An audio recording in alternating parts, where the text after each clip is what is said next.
Notre histoire commence au Québec, et plus précisément dans la petite municipalité de Saint-Isidore, où notre jeune protagoniste, à ce moment-là en pleine construction physique comme psychologique, est rapidement pris pour cible par les garçons de son école. Des frappes, des intimidations, des menaces à chaque instant. Et quand t'as moins d'une dizaine d'années et que t'es tout le temps alerté, tout le temps rabaissé et tout le temps effrayé, y a beaucoup de chances pour que tu finisses traumatisé pour le restant de ta vie. Parce que c'est pas juste des coups, des humiliations. Non, c'est beaucoup plus profond que ça. Chaque insulte et chaque menace rentre dans la tête du jeune Georges qui commence alors à assimiler à lui cette image d'incapable bon à rien. Et malheureusement, le réconfort l'attend pas non plus à la maison. Entre leur précarité financière, les problèmes d'alcoolisme de son père et leurs fréquents conflits familiaux, Georges finit par s'enfermer sur lui-même, coincé dans un environnement aussi toxique que sans issue. Enfin, quasiment sans issue. Moi, quand j'ai grandi, j'étais harcelé. Quand je me regardais dans le miroir, j'aimais pas ce que je voyais. Mais je suis tombé en amour avec la personne que je voulais devenir. Je voulais changer mon environnement, mais ce que j'ai réalisé, c'est qu'il fallait que je me change, moi, de l'intérieur vers l'extérieur. Quand j'étais jeune, j'étais quelqu'un qui regardait toujours par terre. J'arrivais même pas à regarder quelqu'un dans les yeux. Et quand tu fais du karaté, la première chose, c'est que tu rentres dans le dojo, tu dois te tenir droit, tu regardes la personne dans les yeux, et juste ça a tout changé pour moi.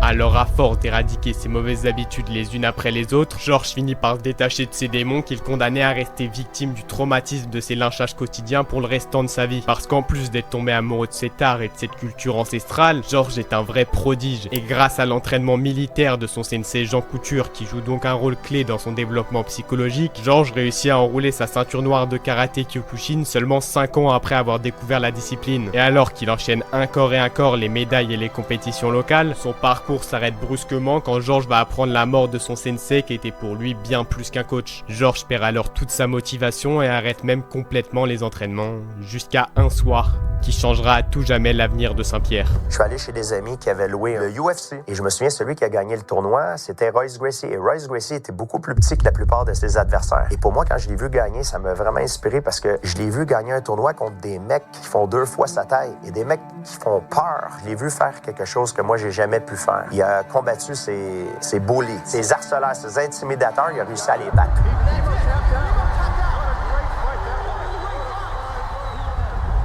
C'est le coup de foudre immédiat. Il s'entraîne alors sans relâche au jiu-jitsu et à la lutte, même s'il doit faire plus de 15 heures de route chaque week-end pour aller à son club. Et puis un jour comme un autre où Georges se balade dans les rues de son petit village, il croise totalement par hasard le champion de MMA Christophe Midou. Alors il saute sur l'occasion et obtient le droit de s'entraîner avec le Français qui a à ce moment-là immédiatement vu dans les yeux de Georges la détermination nécessaire pour devenir champion. Alors après 3 années de grind silencieux et de travail acharné où Georges a pu apprendre de l'expérience de son nouveau mentor, il peut enfin démarrer sa carrière professionnelle de MMA dans le circuit national. Au tout début, j'ai commencé à le faire par la passion. Ce qui m'intéressait, il n'y avait pas d'argent à faire, c'était d'être champion, d'être le meilleur au monde. Me faire mal, me faire blesser, ça, c'était pas ma plus grande peur. Ma plus grande peur, c'était de me faire humilier. C'était tellement important pour moi que je voulais pas avoir fait tous ces sacrifices-là pour rien. Le courage, c'est pas de faire quelque chose sans avoir peur.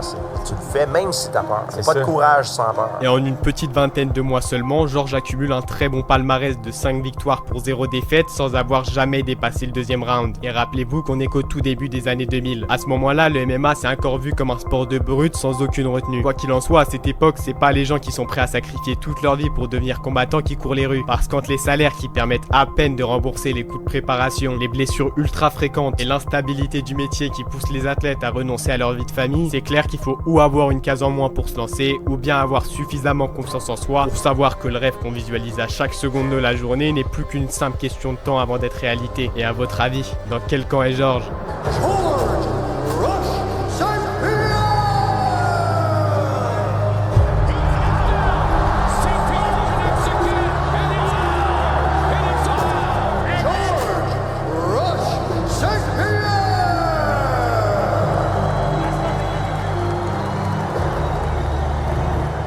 Et comme ce petit nouveau a l'air inarrêtable, l'UFC se dit que le faire combattre pour la ceinture après seulement 2 combats dans l'organisation n'est pas totalement idiot. Non, c'est même le contraire, parce que peu importe l'issue du combat, l'UFC se retrouvera dans tous les cas avec une nouvelle superstar. Et ouais, je pèse bien mes mots quand je vous parle de superstar, parce que le champion actuel est très loin d'être n'importe lequel. Matt Hughes, à l'époque, était une légende. Il avait comme un aura d'invincibilité.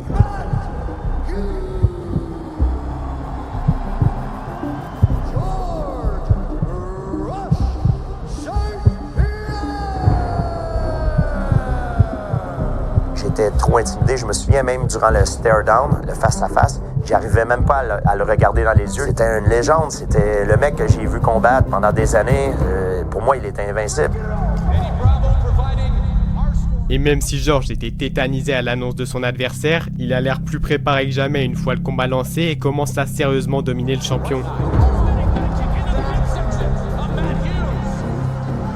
Mais malheureusement, Georges doit faire face à l'un des obstacles les plus terrassants de ce sport.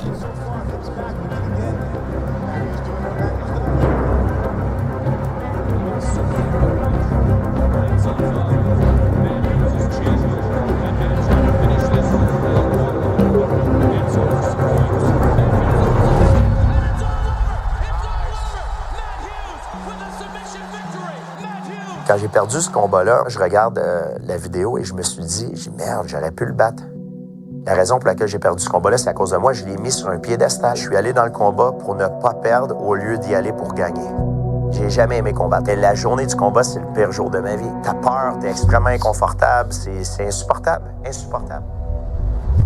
Et si certains voient dans cette confession une faiblesse, moi j'y vois au contraire du courage. Du courage qui pousse un homme à faire une chose que tout son corps l'implore d'abandonner. Du courage qui transforme une peur maladive en arme impénétrable. Comme le dit très bien Georges, il n'y a aucune honte à admettre qu'on a peur, parce qu'il peut pas y avoir de courage sans elle. Et perso, c'est cette phrase qu'a fait Georges mon combattant préféré. Parce qu'à une époque où on suffoquait de combattants tous plus dérangés les uns que les autres, Georges est une vraie bouffée d'air qui nous rappelle que ce sport abrite aussi des hommes simples capables de faire des grandes choses. Alors après avoir essuyé sa première défaite en professionnel, il comprend qu'il doit faire un changement. Georges peut plus continuer à placer ses adversaires sur un piédestal s'il veut vraiment atteindre le sommet de son sport. Mais une des façons que j'arrive à combattre la peur, c'est en la contrôlant. Je sais que la peur, ça peut te paralyser, mais ça peut aussi te faire devenir meilleur. Ça peut améliorer tes temps de réaction, te faire être plus fort. C'est très mental. Et la façon que tu arrives à contrôler ta peur, c'est en bâtissant ta confiance. Parce que la peur va toujours être là. La confiance, c'est pas l'absence de peur, c'est savoir qu'on possède ce qu'il faut pour pouvoir réussir. I'm gonna go on my knees like that and ask the UFC management to give me a world title shot. Please, I want the belt so bad. Give it to me. I'm not a perfect man, Joe. I have a lot of negative stuff about me. But one thing that I'm not is I'm not a coward. This I swear. If I say I'm going to do something, I'm going to do. I'm not a coward. I'm very glad you won that fight, Matt. But I'm not impressed by your performance. And I look forward to fight you in the near future.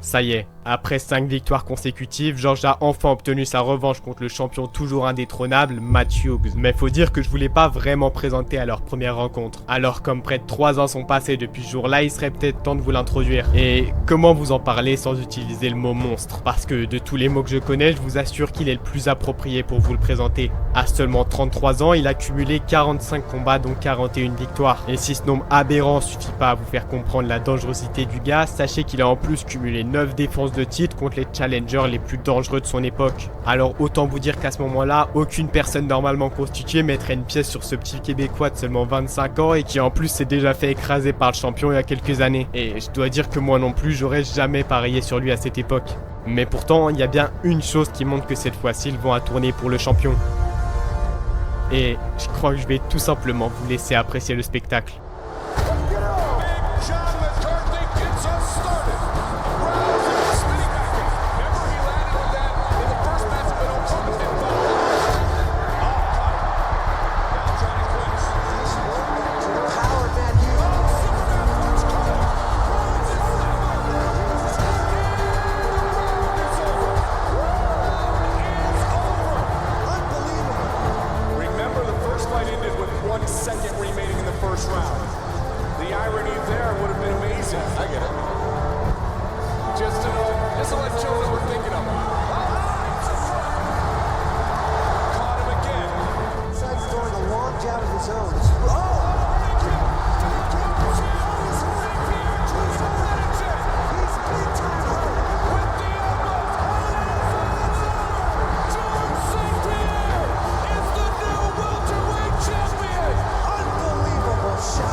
À seulement 25 ans, Georges détrône l'un des plus grands combattants à avoir jamais foulé l'octogone et devient alors lui-même le champion incontesté de la catégorie des welterweight.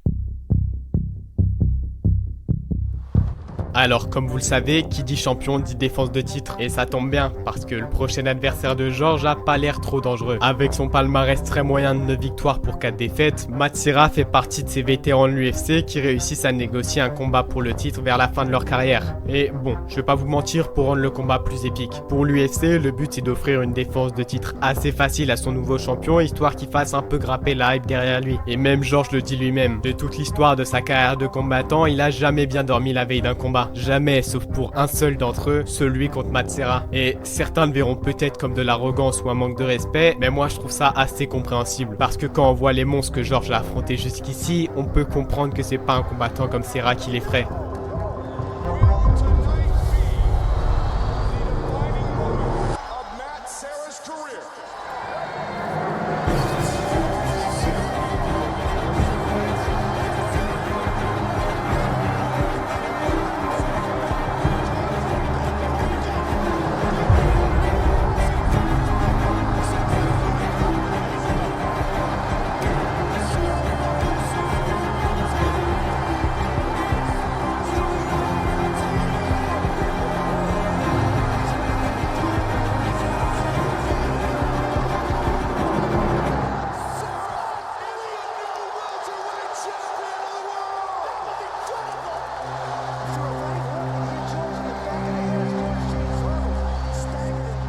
Waouh.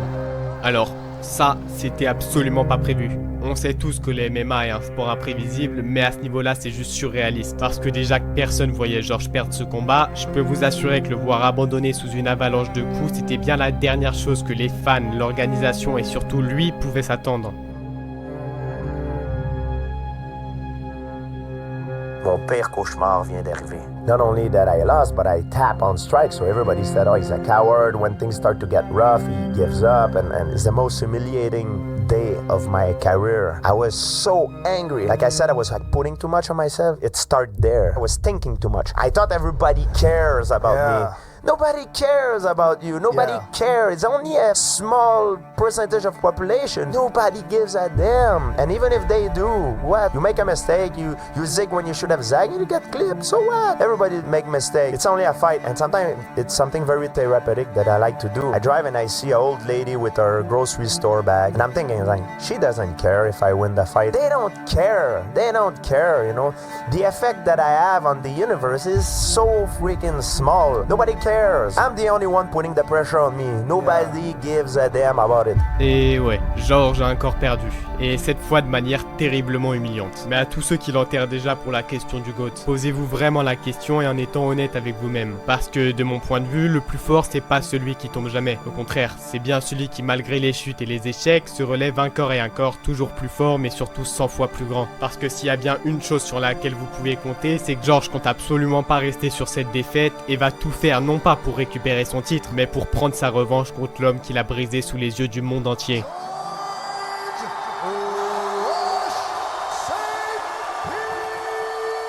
Et après avoir roulé sur Josh Koscheck pendant 15 minutes d'affilée, Georges a réussi à se dégoter un combat pour le titre intérimaire contre Matt Hughes. Parce qu'après qu'il soit assez sérieusement blessé, Serra lui s'est retiré quelques mois, ce qui a poussé l'organisation à mettre en place une ceinture intérimaire. Mais en vrai, ici l'enjeu c'est pas le titre, non ça c'est plus un bonus. Parce que ce que les gens viennent vraiment voir ce soir, c'est la conclusion d'une rivalité qui dure depuis plus de 3 ans. Et autant vous dire que si Georges s'écrase encore une fois face à Hughes, il risque bien de jamais s'en remettre aussi bien sportivement que mentalement. Mais s'il nous a bien appris une chose en 5 années de carrière, c'est qu'il commettra jamais 2 fois la même erreur.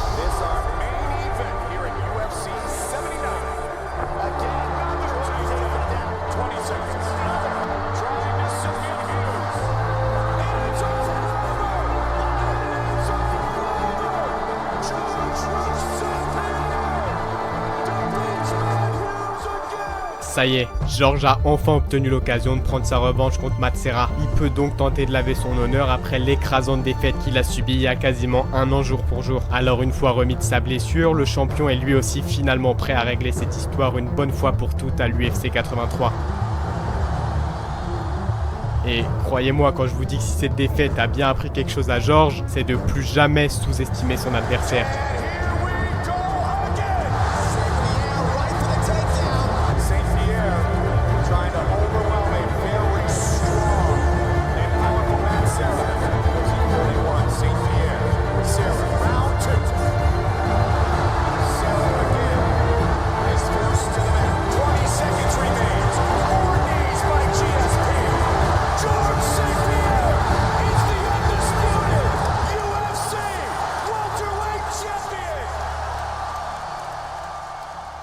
À ce moment-là, Georges paraît tout simplement inarrêtable. Je vous rappelle qu'il a seulement 27 ans et qu'il vient tout juste de remporter pour la deuxième fois le titre de champion du monde de l'UFC. Et comme si ça suffisait pas, il s'est aussi construit l'un des palmarès les plus ahurissants de l'organisation. Bref, à ce moment-là, l'UFC commence à comprendre à quel genre de phénomène ils ont affaire. Et après que Georges ait triomphé de sa première défense de titre, il est finalement booké contre l'un des meilleurs combattants de l'histoire du MMA, le monstre ancien champion dans 2 différentes catégories de l'UFC, BJ Penn. Et ce combat-là n'est pas du tout anodin. Et pas parce qu'il y a un titre en jeu, non, mais parce qu'en fait c'est surtout l'une des revanches les plus attendues de la décennie. Et ouais, parce que je l'ai seulement survolé tout à l'heure, mais les deux combattants se sont déjà croisés dans la cage il y a quelques années, ce qui avait donné, selon les propres mots de Georges, le combat le plus dur de sa carrière. Alors cette fois-ci, Georges n'a pas le droit à l'erreur, parce que face à un adversaire aussi compétent et qui a pu étudier chacun de ses mouvements, le moindre faux pas, aussi petit qu'il soit, sera fatal pour le Québécois.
Waouh, là, Georges vient pas seulement de triompher de sa deuxième défense de titre. Non, c'est bien plus incroyable que ça. Parce qu'à seulement 27 ans, il vient tout simplement de détruire le dernier combattant qu'on voyait capable de lui poser problème.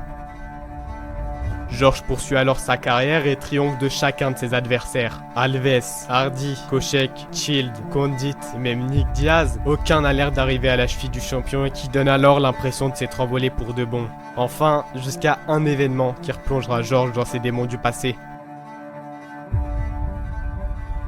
A few years ago, I drove my car on the street in Montreal. I see a tall guy coming at me and he asks for money. This guy is the guy that used to bully me in school. Et là, je le vois, je lui dis, attends un petit peu. Je me gare sur le côté et je marche vers lui. Mais je ressentais pas de haine envers lui parce que je me souviens qu'il se faisait battre par son père. J'ai compris que j'étais juste un dommage collatéral. I said, get out of here, man. It's like, you're full of potential. I said, get out of here, man. Like, when I was young, I wanted to be like you. J'ai pris ce que j'avais dans les poches, j'ai donné l'argent, j'ai dit, écoute, je veux plus te voir ici. So I shake his eyes, like, no problem. Then he said, thank you, George. Et quelques mois après, my dad said, hey, you know who come to the house a few days ago? This guy. He said, look, George, he talked to me and he said, he changed my life. Now I have a job and I feel good. I just want to say thank you. And it feels so good. Just to meet him in the street and make kind of a peace and give him money. Like, yeah, you beat me up, but you know what? Even though you did that, I give you the money. And now it made me feel like kind of a revenge. Ça y est, la boucle est enfin bouclée et Georges s'est libéré de ses traumatismes de l'enfance de la manière la plus belle et la plus admirable qu'il soit possible de faire. Mais à un moment où George lutte contre des problèmes personnels dont on reparlera un petit peu plus tard, il doit faire face à l'une des plus grosses menaces qu'il ait eu à affronter jusqu'ici, Johnny Hendricks. Et avant de vous présenter le personnage, il faut que je remette un petit peu de contexte dans notre histoire, parce qu'on se situe en 2013. Et à cette époque, oui, bien sûr, l'image du MMA a un peu changé par rapport au début professionnel de George, mais faut pas oublier qu'on est encore à des années-lumière du professionnalisme d'aujourd'hui. Et je vais pas vous faire un dessin. À cette époque, le problème qui ronge l'UFC, c'est les problèmes liés au dopage. Parce que même si l'UFC domine le marché du MMA, elle peut pas se permettre de perdre en compétitivité face aux organisations rivales. Elle se retrouve alors coincée dans un dilemme moral et financier entre la santé de ses athlètes et la prospérité de l'organisation. Et sur cette question, George lui est intransigeant. Il faut éradiquer ce cancer au plus vite. Il propose alors d'organiser de sa propre poche des tests antidopage à chacun de ses combats, mais comme vous vous en doutez, à chaque fois il est envoyé bouler par ses adversaires, dont bien évidemment Hendricks. À ce moment-là, Johnny est lui sur une série de 6 victoires consécutives à l'UFC et s'est construit l'incroyable palmarès de 15 victoires pour seulement une défaite. Alors, dans la condition physique avec laquelle George approche ce combat, son issue commence à sérieusement inquiéter l'entourage du champion.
Ce combat est tout simplement le plus controversé de la carrière de Georges St-Pierre. Et peut-être que c'est parce que je suis totalement biaisé du côté du Québécois, mais après l'avoir regardé, pour moi c'est bien Georges qui a remporté le combat, même si ça restera le combat le plus serré de toute sa carrière. Well, George, congratulations on defending your title and congratulations on being an excellent representative of mixed martial arts.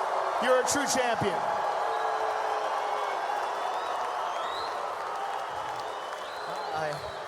What were you gonna say? Listen, everyone, it was a lot of talk about what's going to happen. I have a bunch of stuff in my life happening. I need to hang up my glove for a little bit, at least make a point on my life, and hope my fan appreciate. Thank you to everyone, the UFC, Johnny Hendricks, and man, Are you retiring right now? Is that what you're saying? I have to go away for a little bit at least, and I want to personal things happening, and I want to say thank you from the bottom of my heart, to the UFC who gave me the chance, everyone, for the support. Thank you very much. Well, George, rest up from a tough fight, and I can't wait to hear how this develops. And if you decide to return, it'll be an honor to watch you fight again. And it's been an honor to call your fights. Thank you, sir. Honor was mine. Thank you very much. George Rush St. Pierre, the winningest fighter in UFC history. I felt like I was kind of a feeling of a claustrophobic feeling, you know, like I couldn't breathe well, I couldn't sleep well, too much pressure, personal problems, so much stuff. J'avais un burn-out, je mélangeais tout et en fait, j'arrivais plus à dormir, j'étais stressé, je chantais comme j'étais claustrophobique. J'arrivais plus à respirer comme ça et je savais pas pourquoi. Je mélangeais des problèmes personnels avec mon travail, le stress de mon travail avec ma vie personnelle, j'avais plus de pause mentalement, c'était comme si ma tête n'arrivait plus à prendre une pause.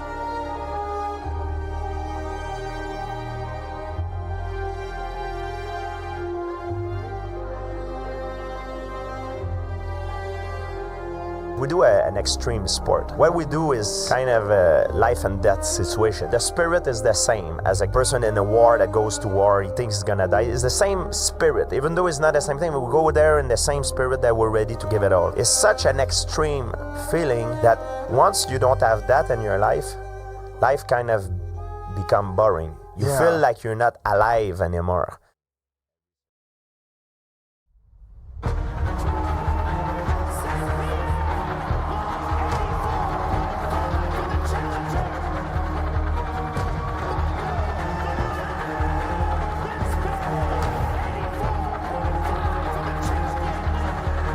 Et après 4 longues années d'introspection, Georges est finalement de retour à l'UFC pour affronter le champion de la catégorie supérieure, Michael Bisping. Et Georges a beau toujours être aussi respectueux et bienveillant, le Britannique lui fait tout ce qu'il peut pour rentrer dans la tête de Georges. Insultes, menaces, provocations, en plusieurs semaines de hype médiatique, tout a le temps d'y passer. This is how stupid you look with those fucking heads. You look like a fucking idiot. There's nothing terrifying about you at all. You used to look like a history teacher, now you look like a stockbroker. Has anybody got any questions for George? Or does no one give a fuck? Tomorrow night, that fucking pussy is going down. 4 years he steps away. He's a drug cheat, he's a pussy, and tomorrow he's gonna be a loser. Mais Georges, lui, est plus serein que jamais. Pas arrogant, pas orgueilleux, mais simplement serein. Parce que si on peut trouver au moins un point positif au harcèlement quotidien qu'il a subi pendant toute son enfance, c'est bien qu'il lui a créé une armure imperméable à toutes les provocations que Bisping aurait pu lui débiter. Et ouais, parce que pour Georges, le seul combat nécessaire commence dans la cage et nulle part ailleurs. Alors ce soir-là, c'est pas seulement l'avenir de la catégorie qui se joue, non. C'est toute la carrière que Georges a bâtie sur plus de 15 années qui est remise en jeu pour cette seule et unique soirée qui marquera alors à tout jamais l'histoire du MMA.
Right now, it's my dream come true, guys. Thank you for the support. Everybody here that came to support me and my goal. It's a great sport. Thank you. We'll make a living because of you guys. Thank you so much. My dream come true.